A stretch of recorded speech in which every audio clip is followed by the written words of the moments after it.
NTPC solar plant తవ్వకాల్లో బయటపడ్డ అమ్మవారి పురాతన విగ్రహాన్ని నర్సళ్లపల్లిలోని ఖాళీ స్థలంలో ప్రతిష్ఠించారు. ఈ పురాతన అమ్మవారి విగ్రహాన్ని దర్శించడానికి హిందూ ఐక్యవేదిక నాయకులు, ఆర్యవైశ్య సంఘ నాయకులు ప్రత్యేకంగా వీచేసి అమ్మవారికి పూజలు నిర్వహించారు. ఈ సందర్భంగా హిందూ ఐక్యవేదిక నాయకులు మాట్లాడారు. అమ్మవారికి శాశ్వతంగా గౌరవాన్వితమైన స్థలాన్ని కేటాయించాలని, అలాగే ఆలయ నిర్మాణానికి ఎన్టీపీసీ యాజమాన్యం ముందుకు రావాలని డిమాండ్ చేశారు. ఆలయ నిర్మాణానికి అవసరమైన అన్ని వసతులు వెంటనే అందించాలని వారు కోరారు.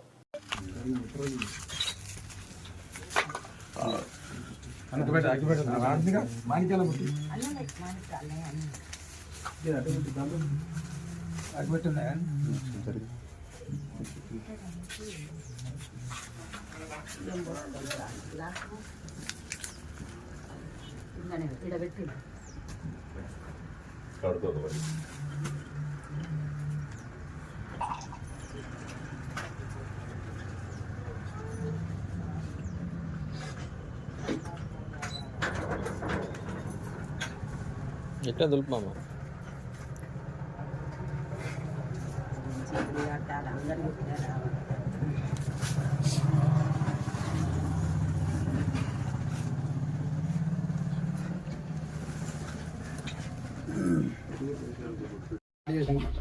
స్టార్ట్ అయింది.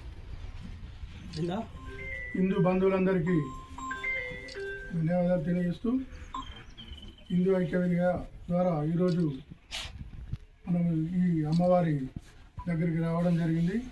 ఇప్పుడు తరతరాల ముందు న్యూపరెడ్డిపల్లి ఆ ప్రాంతం ఎన్టీపీసీ ప్రాంతంలో ఉన్నటువంటి ఆ తల్లి మీ అందరి కోసం నేనున్నా అని చెప్పేసి మళ్ళీ మన ముందుకు వందల సంవత్సరాల చరిత్ర ఉన్న అమ్మవారు మన కోసం రావడం జరిగింది.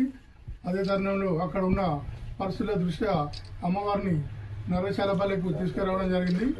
ఏదైతే అక్కడ కూడా ఎన్టీపీసీ వారి ఆ భూమిలో వెలిసినందున ఇక్కడ కూడా వారి యొక్క భూమి 30 గుంటలు ఉన్నందున ఇక్కడ తీసుకొచ్చి పెట్టడం జరిగింది.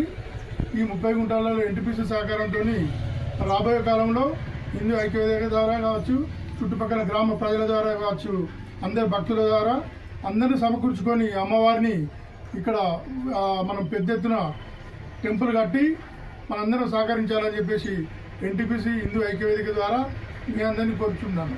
జై మాతా.